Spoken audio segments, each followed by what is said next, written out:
Welcome to the Salmon Runs YouTube. Enjoy the video. You start by confirming you meet the basic eligibility and have a valid DBS. This saves backtracking.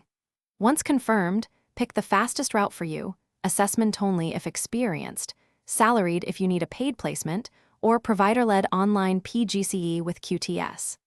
Make sure to compile ID, degree transcripts, references, and documented teaching hours. These are required for applications and assessments. Begin the online application immediately and schedule any missing checks, because delays usually come from paperwork rather than course content. Once your application is accepted, enroll in the provider's online pathway and follow the module schedule closely.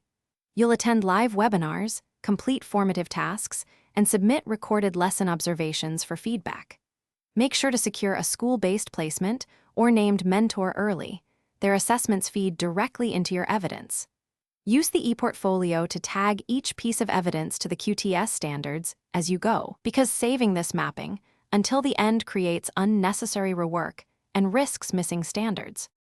Finish by submitting your complete evidence folder and any required professional skills tests. Providers will run a standards assessment and make a recommendation for QTS.